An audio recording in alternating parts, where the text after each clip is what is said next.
শুভেচ্ছা, শুভ দুপুর প্রিয় দর্শক। আপনাদের সকলকে সাদর আমন্ত্রণ জানাচ্ছি চ্যানেল আয়ের পর্দায় আপনাদের প্রিয় আয়োজন ফ্রেশ প্রিমিয়ামটি তারকা কথনের আজকের পর্বে। প্রতিদিনের মতো আজকেও আমাদের তারকা কথনের সেট আলোকিত হয়েছে আমাদের পছন্দের একজন তারকাকে ঘিরে, এবং তিনি আসলে তার যদি কেরিয়ারের কথা বলতে যাই তাহলে ভীষণ ইন্টারেস্টিং তার কেরিয়ার। শুরু করেছিলেন নাটক লিখতে লিখতে, তারপরে তিনি নিজেই হয়ে উঠেছেন অভিনেতা, অভিনয় শিল্পী, এবং তিনি আমাদেরকে উপহার দিয়েছেন চমৎকার কিছু কাজ। সেই 90 দশক থেকে শুরু করে এখন ছোট পর্দা থেকে বড় পর্দা সব জায়গাতেই তিনি তার কাজের যে দক্ষতা সেটি প্রমাণ করেছেন, এবং একই সাথে আমরা তাকে নাট্য নির্মাতা হিসেবেও দেখেছি। প্রিয় দর্শক, আজ আমাদের সঙ্গে রয়েছেন অভিনয় শিল্পী, নাট্যকার এবং নাট্য নির্মাতা রওনক হাসান। স্বাগত আপনাকে। স্বাগতম। কেমন আছেন আপনি? বেশ ভালো। আমার সম্পর্কে এত ভালো ভালো কথা বলছিলেন, শুনতে ভালোই লাগছিল। আমারও বলতে ভীষণ ভালোই লাগছিল। একটু জানতে চাইবো শুরুতেই, নানান ধরনের কাজে আপনাকে আমরা দেখছি, সেটা হতে পারে চলচ্চিত্র কিংবা নাট্য নির্মাণ, কিংবা আমরা দেখেছি বর্তমানে আপনি ওটিটিতেও আপনার একটা সরব উপস্থিতি। বর্তমানে আসলে কোন কোন কাজগুলি করা হচ্ছে, সেই কাজগুলো? আসলে আমি তো অভিনেতা, অভিনয় করতে চাই, সেটা টেলিভিশন, ওটিটি, ফিল্ম, যেটাই হোক, কোনো সমস্যা নেই। আমি পেশাদার অভিনেতা, আমি অভিনয় করতে চাই যে কোনো পর্দায়, যে কোনোভাবেই আমি স্বাচ্ছন্দ্য বোধ করি। সো মানে আলাদা করে ইয়ে করার কিছু নেই আমার কাছে। আচ্ছা, এখন আমরা দেখেছি সম্প্রতি আইস্ক্রিনে নকশি কাঁথার জমিন, সেই চলচ্চিত্রে আপনি অভিনয় করেছেন, এবং এই একই সাথে চ্যানেল আইতেও আপনার এটি কাজ আসছে ফুলগাঁও ধারাবাহিক নাটক। এই কাজগুলি সম্পর্কে একটু শুনি। যেটা হচ্ছে যে নকশি কাঁথার জমিন আকরাম খান, আকরাম ভাইয়ের সিনেমা, এবং এটি বিখ্যাত কথা সাহিত্যিক হাসান আইজুল হকের একটি গল্প অবলম্বনে। স্বভাবতই বিষয়টা খুবই আমার জন্য অন্যরকম, এবং সেই সঙ্গে মুক্তিযুদ্ধ, তারপরে অসাধারণ সব কো-অ্যাক্টর, জয়া আহসান, সেউতি, ইরেশ জাকের, তো সব কিছু মিলে দিব্য সৌম্য, মানে আমার জন্য অনেক আবেগের একটি সিনেমা হচ্ছে নকশি কাঁথার জমিন। যখন হলে রিলিজ হয়েছিল তখন যারা দেখেছেন তারা ভীষণ ভালো বলেছেন, প্রশংসা করেছেন। আর এখন যখন আইস্ক্রিনে যাচ্ছে, প্রতিদিনই কেউ না কেউ আমাকে নক করছে, বলছে যে দেখলাম খুব ভালো হয়েছে, এবং একটা দৃশ্যের কথা বেশি বলছে, যেটা হচ্ছে মানে বাবা মা এবং সন্তানের একটি দৃশ্য ছিল আমার সাথে। তো ওই দৃশ্যের কথা অনেক বলছে মানুষ। ভালো ভালো অনুভূতি। এবং যে ধারাবাহিকটি আসছে সামনে চ্যানেল আইতে, ফুলগাঁও, সেই কাজটি সম্পর্কে একটু শুনি। এটা মানে খুব ইন্টারেস্টিং একটা কাজ হতে যাচ্ছে, কারণ এই নাটকটি লিখেছেন, ফুলগাঁও লিখেছেন মাসুম রেজা, নির্মাণ করছেন সালাউদ্দিন লাবলু। আচ্ছা। এবং অসংখ্য সিনিয়র অ্যাক্টররা, পুরনো অ্যাক্টররা আছেন, নতুনরাও আছে। সেখানে আমি অভিনয় করছি ফুলগাঁও নাটকে, এবং লাবলু ভাইয়ের কাজ তো আসলে আলাদা করে বলার কিছু নেই। আর বিশেষ করে মানে অভিনেতা আমার ক্ষেত্রে যেটা হয়েছে, আমি তো শহরে জন্ম আমার, বছরে একবার কি দুবার সর্বোচ্চ গ্রামে বেড়াতে যেতাম। তো গ্রাম এবং গ্রামের মানুষ আমি সেইভাবে চিনতাম না। আচ্ছা। তো এখন দর্শক আমার গ্রামীণ জীবনের চরিত্রের অভিনয় এত বেশি পছন্দ করে, তার অবদান কিন্তু লাবলু ভাই। একদম শুরুতে লাবলু ভাই আমাকে গ্রাম চিনিয়েছেন, গ্রামের মানুষ, তাদের অনুভূতি, জীবন, এই বিষয়গুলো, তাদের চাল চলন, জীবন যাপন, এই বিষয়গুলো আমাকে লাবলু ভাই শিখিয়েছেন অভিনয়ের ক্ষেত্রে। তো সেই হিসেবে আসলে লাবলু ভাইয়ের কাজ আমার জন্য সবসময় একটা স্পেশাল ব্যাপার। দীর্ঘদিন পর লাবলু ভাইয়ের সিরিয়ালে অভিনয় করলাম ফুলগাঁও, তো মাসুম ভাইয়ের লেখা, এবং আমরা খুব মজার করেই কাজটা করেছি। মানে এখন যেটা হয়েছে যে ধারাবাহিক নাটক মানে হচ্ছে সিন নামাতে হবে, মানে ধর তক্তা মার প্যারেকের মতো অবস্থা। মানে বিভিন্ন নাটকে শুটিংয়ে গেলে ক্লান্ত হয়ে যেতে হয়, যে একের পর এক সিন করতে করতে করতে করতে, কারণ বাজেটটা এমন জায়গায় এসে ঠেকেছে যে প্রচুর কাজ করতে হয়। কিন্তু লাবলু ভাইয়ের ক্ষেত্রে যেটা হয় যে লাবলু ভাই একেবারেই কম্প্রোমাইজ করতে চান না। ওনার অভিনয় একটা সংলাপ যদি 10 বার দিতে হয়, আমাকে দিয়ে 10 বারই উনি দেওয়াবেন, কিন্তু তার মন মতো এবং মানে পারফেকশনের কাছাকাছি না যাওয়া পর্যন্ত উনি থামেন না। উনি আসলে কোয়ান্টিটির চাইতে কোয়ালিটিটাকে বেশি প্রায়োরিটি দিচ্ছেন। লাবলু ভাই এই জন্যই স্পেশাল, কারণ অন্য অনেকেই হয়তো গড্ডালিকা প্রবাহে গা ভাসিয়েছে, লাবলু ভাই এখনও কিন্তু ভাসাননি। মানে এই কারণেই লাবলু ভাই আসলো লাবলু ভাই। একদমই তাই। এবং আমরা তো অভিনয়ের দিকটা শুনলাম, আপনি সম্প্রতি একটি নাটকের ডিরেকশনও দিচ্ছেন, আহার। এই কাজটি সম্পর্কে আরেকটু শুনি। এটা হচ্ছে নাটকটির নাম হচ্ছে আহারে। এই প্রথমবার মানে বাবু মানে ফজলুর রহমান বাবু ভাই আমার পরিচালনায় কাজ করলেন। প্রথমবার মানে আমার পরিচালনায়। আমরা তো একসাথে অভিনয় করেছি অনেক, অসংখ্য, এবং আমার লেখা নাটকেও কাজ করেছেন বাবু ভাই, কিন্তু অভিনয়টা মানে আমার ডিরেকশনে বাবু ভাইয়ের অভিনয়টা প্রথম। আচ্ছা। তো সেই হিসেবে আহারে আমার জন্য খুব বিশেষ একটি নাটক, কারণ আমার ক্যামেরায় বাবু ভাইকে পাওয়া এটা মানে খুবই আমার জন্য আবেগের এবং ভালো লাগার। এটি একটি বাবার গল্প। স্বভাবত বাবু ভাই বাবার চরিত্রে অভিনয় করেছে, আমি তার সন্তান চরিত্রে অভিনয় করেছি, আর মিম চৌধুরী করেছে, জয়রাজ করেছে, আমানুল হক হেলাল ভাই করেছেন, এরকম আরও অনেকেই করেছেন। সব খুব শীঘ্রই হয়তো এটি দেখা যাবে। কোথায় দেখতে পাবে এই কাজটি? এটি মাছরাঙা টেলিভিশনে দেখা যাবে। আচ্ছা, আমরা বর্তমানে আপনার বিভিন্ন কাজের কথা প্রসঙ্গেই ছিলাম, এবং আমরা যদি একটু ফিরে দেখতে চাই একদম আপনার শুরুর দিকে, আমরা দেখেছি আপনি চৈতা পাগল সেই ধারাবাহিকের জনপ্রিয় একটি চরিত্র আপনার। এছাড়াও আমাদের ছোট নদী, সেটাও খুবই জনপ্রিয় চ্যানেল আয়ের কাজ আপনার সাথে। এবং আমরা জানি প্রথম আপনার স্ক্রিন অ্যাপিয়ারেন্স কিন্তু চ্যানেল আয়ের পর্দায়। সেই সময় আসলে নিজেকে কোনো চরিত্রের জন্য প্রস্তুত করে এবং এখন কোনো কাজ করার সময় নিজেকে প্রস্তুত করা, রওনক হাসানের পার্থক্যটা কতটুকু এসেছে? আমাকে যখন প্রথম পর্দায় দেখা যায় সেটা হচ্ছে 98 সালে চ্যানেল আই যখন লঞ্চ করে, মানে পর্দায় মানে প্রচার শুরু হয়, তখন সোহেল আরমান একটি মিউজিক ভিডিও করেছিলেন। মেলোডি মোমেন্টস নামে একটি অনুষ্ঠান হয়েছিল তখন, ওই ওপেনিং প্রোগ্রামগুলোর মধ্যে। তখন প্রথম আমাকে মডেল হিসেবে পর্দায় দেখা যায়। তো তখন আসলে আমরা একসঙ্গে আড্ডা মারতাম বেলি রোডে, আমি থিয়েটার করি, সোহেল ভাই আসেন, সৈনিক, বাপ্পা মজুমদার, আমরা সবাই একসঙ্গে তখন বেলি রোডে আড্ডা মারতাম। আচ্ছা। তো সেই জায়গা থেকে আসলে সোহেল ভাইয়ের সঙ্গে সখ্যতা, এবং তখন আমি একটা বাইক চালাতাম, খুব মানে স্টাইল করে আসতাম যেতাম আর কি, আর থিয়েটার করতাম। তো একদিন হঠাৎ করে সোহেল ভাই বলল যে রনক চলো তোমাকে মডেল বানাবো।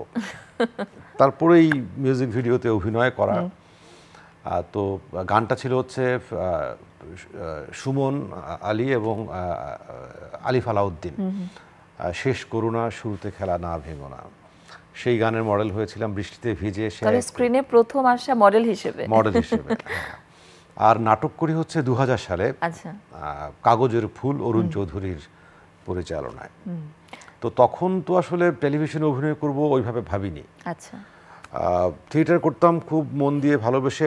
হঠাৎ করে ডাকলো, সোহেল ভাই করলাম, হঠাৎ করে অরুণদার অ্যাসিস্ট্যান্ট ডিরেক্টর ছিল কবির বাবু ভাই, উনিও এখন ডিরেক্টর। বাবু ভাই একদিন ডাকলেন যে আয় একটু একটা অভিনয় করে যা। এইভাবে আসলে টেলিভিশনে শুরু। কিন্তু টেলিভিশনে নিয়মিত অভিনয় করব, পেশাদার অভিনেতা হব, এইভাবে মানে অতটা তখন ভাবা হয়নি। সুতরাং এখন নিশ্চয়ই অভিনয়ের ক্ষেত্রে দায়বদ্ধতা বেশি কাজ করে।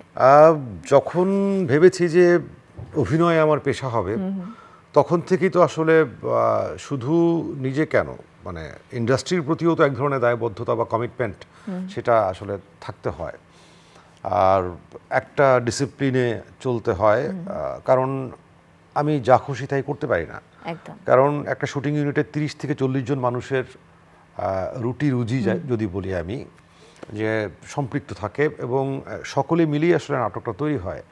তো একা আমি তো যা খুশি তাই করলে বাকি 29 জনের পেশাদারিত্বের ক্ষতি হচ্ছে, তাদের উপার্জন নষ্ট হচ্ছে। তো একটা ডিসিপ্লিন তো থাকতেই হয়, এবং সব কিছু মিলে এক ধরনের সবাইকে নিয়ে চলার যে বিষয়টা সেটাও মাথায় রাখতে হয়। তো সেই জায়গা থেকে তো অবশ্যই কমিটমেন্ট এবং ডিসিপ্লিনটা খুব জরুরি। একদমই তাই। এবং আমরা আপনার অভিনয়ের কথা শুনছিলাম, আপনার 2007-এ হচ্ছে একেবারে অভিনয় শিল্পী হিসেবে শুরু পেশাদারি। হ্যাঁ, মানে কিন্তু আমরা জানি আপনি কিন্তু নাট্যকার হিসেবে তার আগে থেকেই কাজ করেছেন।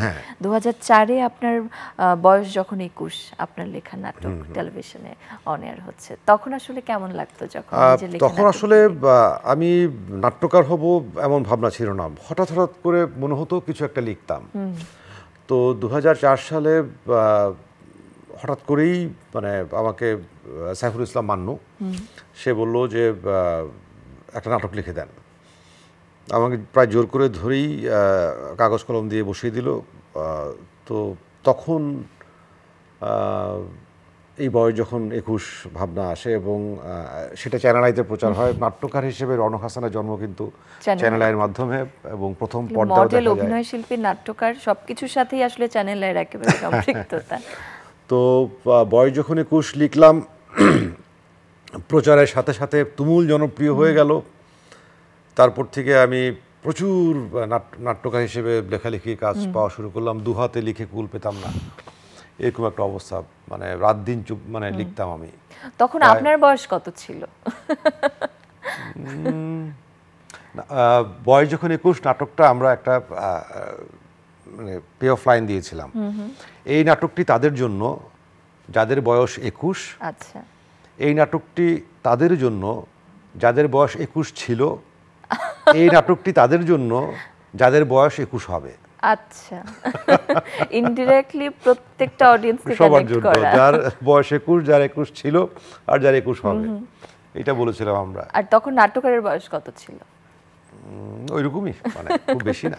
আচ্ছা, তারপরে তুমুল জনপ্রিয় একটি নাটক হয়ে উঠলো আপনার লেখা নাটক, এবং তখন আসলে আপনি যখন দেখতেন যে আপনার লেখা নাটক এত বেশি জনপ্রিয় হচ্ছে, কিন্তু আপনি তখনও অভিনয় শিল্পী হিসেবে কাজ করছেন না, তখন মনে হয়নি যে আমি তাহলে নাটক লিখি? মানে অভিনয় করার ইচ্ছেটা জাগলো কিভাবে? আর যেটা হচ্ছে যে যখন আমি পেশাদার নাট্যকার হয়ে গেলাম, তখন আর আসলে টেলিভিশন অভিনয় নিয়ে আমার কোনো আগ্রহ ছিল না। কারণ আমি যখন প্রথম কাগজের ফুলে অভিনয় করি, মাস্তানের চরিত্র ছিল। এরপর 4-5টা নাটকে আমি মাস্তান, নায়কের বন্ধু, নায়িকার ব্যাগ ছিনতাইকারী, এই ধরনের চরিত্র কয়েকটা করলাম। করার পর মনে হলো যে না, এটা আসলে আমার কাজ না। এবং এই ধরনের চরিত্রে যখন অভিনয় করছেন, তখন বাবা মা কি বলছেন, বা তখন আসলে তাদের রিঅ্যাকশন? আমার বাবা মা আসলে কখনোই আমাকে বাধা দেয়নি। আচ্ছা। প্রথম দিকে ভাবছিল যে কি না কি করি, রাত বেরিতে রিহার্সেল করে ফিরি। যখন আমার প্রথম মঞ্চনাটক দেখলো আমার বাবা মা একসাথে, তারপর থেকে তারা কখনোই আমাকে আর বাধা দেয়নি। বাহ। এবং তারপরে অভিনয় শিল্পী হয়ে উঠলেন কিভাবে? এই ধরনের চরিত্র করার পর কি নিজের মনে হয়েছিল এই ধরনের চরিত্র করার পর এক ধরনের মানে মনে হচ্ছে না, আমার বোধহয় আরো বেটার কিছু অভিনয় করা দরকার, মানে আরো ভালো চরিত্রে অভিনয় করতে চাই, আরো মানে এক্সপ্লোর করতে চাই অভিনয়টা। তো তখন মনে হয় যে না, এই ধরনের চরিত্রে আর অভিনয় করব না। তো আমি বন্ধ করে দিলাম। আচ্ছা। যে আমি থিয়েটার করছি ভাই, থিয়েটারই করি, টেলিভিশন ওটা আমার কাজ না। আর হচ্ছে যে কখনো কখনো তো এক ধরনের মানে নানান রকম ঘটনা ঘটে শুটিং সেটে। প্রধান চরিত্রে অভিনয় না করলে ওই রকম দাম পাওয়া যায় না, খাতির পাওয়া যায় না, এই পাওয়া যায় না। তো এই বিষয়গুলো অনেক সময় মানে নিজেকে ইয়ে করেছে, নক করেছে যে আমি অগুরুত্বপূর্ণ হয়ে কোথাও থাকতে চাই না। আমি প্রয়োজনে কোথাও থাকবো না, কিন্তু আমি অগুরুত্বপূর্ণ হয়ে থাকতে চাই না। এরকম একটা ব্যাপার থেকে আসলে মনে হচ্ছে না, এটা আমার কাজ না, আমি ছেড়ে দিই। তারপর ছেড়ে দিলাম। তারপরে একসময় তো নাট্যকার হয়ে গেলাম, তখন ক্রমাগত লিখে যাচ্ছি। তো হঠাৎ করেই আসলে আব্দুল্লাহ রানার ঘোড়সাওয়ারের স্বপ্ন, আমার নাট্যগুরু আলী জাকের ঘোড়সাওয়ারের স্বপ্ন, আমি যে চরিত্রে অভিনয় করি সেই চরিত্রের জন্য 1 বছর ধরে শিল্পী খুঁজছে রানা ভাই। আচ্ছা। তো তখন আলী জাকের ছোটলু ভাই রানা ভাইকে বললেন, দেখ আমার দলে একটা ছেলে আছে, তুই তাকে দেখতে পারিস। তো তারপর রানা ভাই আমাকে দেখলেন, খুব ভালোভাবেই দেখলেন, যাচাই করলেন। তারপর অনেক 3-4 মাস সময় নিয়ে আমাকে দেখে তারপর আমাকে ফাইনাল করলেন। ওই প্রথম প্রধান চরিত্রে অভিনয় করি, মানে 2টো চরিত্রই প্রধান, মানে আলী জাকের এবং আমি, ছোটলু ভাই, মানে 2 অসমবয়সী মানুষের বন্ধুত্বের গল্প ছিল ঘোড়সাওয়ারের স্বপ্ন। তো সেই নাটকেই আমি মেরিল প্রথম আলো অ্যাওয়ার্ড পেয়ে যাই। তো তারপর একটু একটু করে করে আবার অভিনয়ে ফেরা শুরু। চমৎকার। কেমন লাগলো আজকে আবার দেখে? আসলে এটা আমার জন্য খুবই আবেগের একটি নাটক। হ্যামলেট চরিত্রে অভিনয় করা, মঞ্চে আমি বহু বছর ধরে চেয়েছি হ্যামলেট চরিত্রে অভিনয় করতে, শেক্সপিয়ারের কাজে অভিনয় করতে। সেটি মঞ্চে হয়নি, টেলিভিশনে শেক্সপিয়ার এবং সেই হ্যামলেটের চরিত্রে অভিনয়, এটি অবশ্যই আমার জন্য একটি বিশেষ কিছু। এবং আরও বিশেষ হচ্ছে যে একটা অসাধারণ স্ক্রিপ্ট লিখেছিল আশরাফুজ্জামান, এবং আমি মনে করি যে আমার মানে বাংলাদেশের one of the best actor, co actor Mosharraf Karim, Mosharraf ভাই অসামান্য অভিনয় শিল্পী, তার সঙ্গে কো অ্যাক্টর হিসেবে অভিনয় করা, তো সব কিছু মিলে একটু অসাধারণ অভিজ্ঞতা ছিল। এবং যখনই আমি দেখি আমি একটু আবেগতাড়িত হই। মানে আমি বহু বছর ধরেই শেক্সপিয়ারের নাটকে থিয়েটারে অভিনয় করতে চেয়েছি, সেটা থিয়েটারে হয়নি কিন্তু টেলিভিশনে হয়েছে, এবং সেই কাজের যথাযথ মূল্যায়ন আপনি স্বীকৃতি হিসেবে পেয়েছেন channel I digital media award 2021-এ। এরকম যখন ভালো ভালো কাজের স্বীকৃতি আসে, যেরকম আমরা দেখেছি রাতার গোল কিংবা দ্বন্দ্ব সমাস, কবুলিয়তনামা, এই ধরনের কাজের স্বীকৃতি যখন পেয়েছেন, একই সাথে হ্যামলেটের ফিরে আসা, তখন আসলে কেমন লাগে? আসলে ভালো একটি কাজ, মানে আমরা তো সবসময় ভালো কাজই করতে চাই, কিন্তু ভালো কাজে যদি আমাকে না নেওয়া হয় তাহলে আমি কি করে ভালো কাজ করব? মানে অভিনয় হচ্ছে পরনির্ভরশীল শিল্প। একজন অভিনেতাকে তাকিয়ে থাকতে হয় কবে কখন একটি ভালো গল্পে, ভালো চরিত্রে, ভালো বাজেটে একজন ভালো ডিরেক্টর তাকে ডাকবেন, তারপর তিনি অভিনয় করবেন। তো আমাদের তাকিয়ে থাকতে হয়। মানে আমি পৃথিবীর নম্বর 1 অ্যাক্টর, তাতে কিচ্ছু যায় আসে না আমাকে যদি কেউ অভিনয়ে না নেয়। আমার সেই অভিনয় প্রমাণের যদি কোনো সুযোগ আমি না পাই, তাহলে এটা হচ্ছে অভিনেতার একটা ট্র্যাজেডি আমি বলতে পারি। তো সেই জায়গা থেকে আমরা সবসময় তো উন্মুখ হয়ে থাকি ভালো চরিত্র, ভালো গল্পের। তো কপালে যেটা জুটে যায় সেটা মানে আপ্রাণ চেষ্টা করি মানে ভালোভাবে করার, আর না পেলে তো আসলে করার সুযোগ নেই। একদমই তাই। এবং এই যে আপনার এতগুলি গুণ, এতগুলি পরিচয়, অভিনয় শিল্পী, নাট্য নির্মাতা, নাট্যকার, এবং আমরা দেখেছি আপনি অভিনয় শিল্পী সংঘের সাধারণ সম্পাদক পদেও বেশ কিছুদিন ছিলেন এবং আপনি কাজ করেছেন নানান ধরনের অভিনয় শিল্পীদের জন্য। তো সেক্ষেত্রে আসলে এই যে একটা দায়িত্ব নিয়ে কাজ করা, সেটা অভিনয় হোক কিংবা নির্মাণ হোক, আমরা যদি নাট্য নির্মাণের কথাই বলি, সেই শুরুটা তোমাতেই দিয়ে এবং তারপরে ধীরে ধীরে আরও কিছু কাজ করছেন, এবং একই সাথে নাগরিক নাট্য সম্প্রদায়ের সাথেও আপনার সম্পৃক্ততা রয়েছে, সে তাদের সাথেও কাজ করে যাচ্ছেন।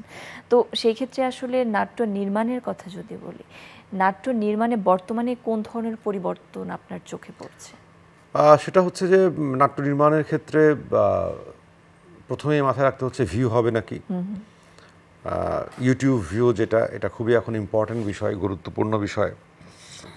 তো যখন এটা মাথায় চলে আসে তখনই আসলে কিছু নির্দিষ্ট ছকের গল্প তখন মাথায় আসে যে না, এর বাইরে এটা করা যাবে না, এর বাইরে করা যাবে না, একে নিতে হবে, একে নেওয়া যাবে না, একে নিতে হবে, একে নেওয়া যাবে না। তো তখন তো আসলে লিমিটেশনটা এমনিতেই চলে আসে। আগে কি হতো, একজন নাট্যকার একটি গল্প ভাবতেন, সেই গল্প ডিরেক্টরের কাছে শেয়ার করতেন, তখন ডিরেক্টর বলছে বাহ সুন্দর গল্প তো, চলো এটা করি। ঠিক আছে করব, তখন তাহলে কে হতে পারে এই চরিত্রে, কে হতে পারে, এইভাবে আলোচনা করে তৈরি হতো। কিন্তু এখন তো সেটা না, এখন বলা হচ্ছে যে অমুককে নিয়ে নাটক নিয়ে আসুন, তমুককে নিয়ে নাটক নিয়ে আসুন। সো আগেই প্রেসক্রিপশনটা ধরিয়ে দেওয়া হচ্ছে ডিরেক্টরদের কাছে। তো তখন তারা সেই প্রেসক্রিপশন দেখে দেখে কাজ করছেন, এবং সেটি প্রেসক্রিপশন দেখে যখন কাজ হবে তখন সেটা হবে ফর্মুলা কাজ। একদম, সেটা প্রাণ থেকে হবে না, সেটি জীবিকার তাগিদে চাকরির মতো একটা ব্যাপার হবে, যে ওইখান থেকে এটা নিলাম, এখান থেকে এটা নিলাম, নিয়ে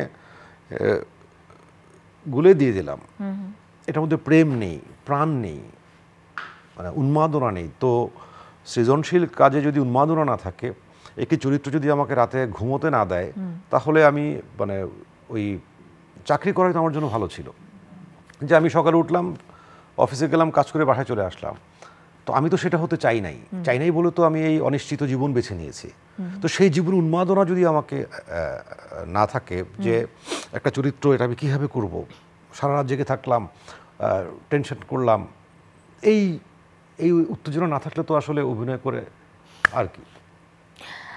আমরা নাট্য নির্মাণের কথা বুঝলাম, সেক্ষেত্রে রওনক হাসান নাট্য নির্মাতা হিসেবে কোন কোন দিকগুলিকে প্রাধান্য দিয়ে থাকে? প্রথমত আমি নাট্য নির্মাতা হতে চাই নাই আসলে কখনো। নাট্যকার হিসেবে আমি দেখতাম যে আমার অনেক গল্প ডিরেক্টররা নিতেন না। আচ্ছা, তাদের কাছে মনে হতো যে এটা খুব সেন্সিটিভ ইস্যু, অথবা এক্সপেন্সিভ হয়ে যাবে অনেক, বা এইরকম আমার কিছু গল্প ডিরেক্টররা পছন্দ করতেন কিন্তু তারা বানাতেন না। তো এরকম অবিকৃত যদি বলি যে মানে বেচা হয় নাই যে স্ক্রিপ্ট, সেই স্ক্রিপ্টগুলো আসলে আমি নির্মাণ শুরু করি। আচ্ছা, যে এই গল্পটা আমার এত প্রিয় গল্প, এটি আসলে আমিই বানাবো। যেমন আমার প্রথম লেখা নাটক চৌকিদার, এটি আমি নিজের জন্যই রেখে দিয়েছিলাম। আচ্ছা, কিন্তু পরের রানা ভাই, আব্দুল্লাহ রানা 10 বছর রানা ভাই পর। আমাকে বললেন যে রনক, তোর একটা গল্প দে যেটা তোর একদম নিজ থেকে তুই লিখবি, আমি তোকে কিছু বলবো না। তো আমি কয়েক মাস যাওয়ার পর দেখি যে সেরকম গল্প আমি পাচ্ছি না। তখন হঠাৎ করে মনে হলো যে না, আমার আমি কবে বানাবো না বানাবো তার কোনো ঠিক নেই, রানা ভাইকে দেই। তখন ওই চৌকিদার গল্পটা রানা ভাইকে দিলাম। সেক্ষেত্রে এই যে বর্তমানে একটা শিফট হচ্ছে, সেটা হতে পারে নির্মাণের দিক থেকে কিংবা অডিয়েন্সের শিফট। আমরা দেখছি নাটকের ধরন কিংবা প্ল্যাটফর্মের একটা ডিফারেন্স বর্তমানে আমরা দেখছি, ওটিটির দিকে এখন অনেক বেশি ঝুঁকে যাচ্ছে কাজগুলি। এই পরিবর্তনটাকে আপনি কিভাবে দেখছেন? যেটা হচ্ছে ওটিটি তো আমাদের একটা সম্ভাবনা নিয়ে এসছে, এবং সত্যিকার অর্থে ভালো অভিনয়ের যে চর্চাটা, মানে আমি সারা জীবন যে অভিনয়ের চর্চাটা করেছি সেটি প্রয়োগের সবচেয়ে ভালো মাধ্যম এখন ওটিটি। টেলিভিশনে আপনাকে মানে কমেডি করতে হয়, একটু উচ্চকিত অভিনয় করতে হয়, বা আরও অনেক মানে যেটা করতে হয় যেটা আসলে সবসময় ভালো অভিনয়টা করা হয়ে ওঠে না, বা সেই রকম রিয়েলিস্টিক কাজ এখন টেলিভিশনে খুব বেশি হয় না। হয় মেলোড্রামা অথবা কমেডি অথবা মানে ফ্যান্টাসি বা এইরকম কাজগুলো হয়। তো খুবই রিয়েলিস্টিক ঘরানার কাজ এখন ওটিটিতেই বেশি হয়, এবং ভালো অভিনয়ের চর্চাটা এখন ওটিটিতেই আসলে মানে সবচেয়ে বেশি সুযোগ আছে। অভিনেতা নিজেকে একটু উল্টে পাল্টে দেখার, নানান রকম এক্সপেরিমেন্ট করার, ক্যারেক্টার নিয়ে, অভিনয় নিয়ে। তো ওটিটি অবশ্যই মানে আমাদের জন্য একটা আশীর্বাদ। একদমই তাই, এবং আমরা আশা করব সেটা বড় পর্দা হোক কিংবা ছোট পর্দা হোক কিংবা নাট্য নির্মাণের ক্ষেত্র, এবং সর্বোপরি অভিনয় শিল্পী যারা আছেন তারা প্রত্যেকেই তাদের জায়গা থেকে অডিয়েন্সদের কথা চিন্তা করে ভালো কিছু কাজ উপহার দিক, এবং কোন ধরনের বায়াসনেস যাতে করে এর মধ্যে না থাকে। এবং না, আমরা 100% বায়াসড। আমরা এখন আগে থেকেই target people, audience, YouTube view বিবেচনা করে আমরা এখন নাটক করি। ওটিটিটাও আসলে এখন আমি একটু কনফিউজ, মানে একটা সময় ওটিটি শুরু হয়েছিল যে ভালো কন্টেন্ট দরকার, পারফর্মার যেই হোক, ভালো অভিনয় দরকার, কিন্তু এখন আবার সেটা একটু বদলে গেছে। এখন আবার সেই তবুও আমরা আসলে ভিউর মানে সংস্পর্শবোধ ওটিটিও পেয়ে গেছে। তো সেখানে আবারও সেই ওই একই চক্করে ফিরে আসার একটা সম্ভাবনা তৈরি হয়েছে। নাটকটা যে চক্করে আটকে গিয়েছিল, সিনেমাটা যে চক্করে আটকে গিয়েছিল, সকল বাধা কিংবা সকল চ্যালেঞ্জ মোকাবেলা করে আমরা চাই আসলে ভালো কিছু কাজ, এবং আমরা প্রত্যাশা করি আপনাদের হাত ধরে ভালো কিছু কাজ আমরা পাবো। আপনার জন্য অনেক অনেক শুভকামনা এবং ধন্যবাদ আমাদের আজকের আয়োজনে আসবার জন্য। আপনাকে অসংখ্য ধন্যবাদ। প্রিয় দর্শক, আমরা আয়োজনের শেষ প্রান্তে আমরা বিদায় নেব। আশা করছি আপনাদের আজকের আয়োজন ভালো লেগেছে, এবং বাংলা নাটকের সাথে, বাংলা নাট্য অঙ্গনের সাথে যাতে করে আমরা থাকি, এবং আপনাদের প্রত্যেকের শুভকামনা যাতে করে অভিনয় শিল্পীদের জন্য থাকে, সেই প্রত্যাশা রেখে আজকের আয়োজন থেকে বিদায় নিচ্ছে।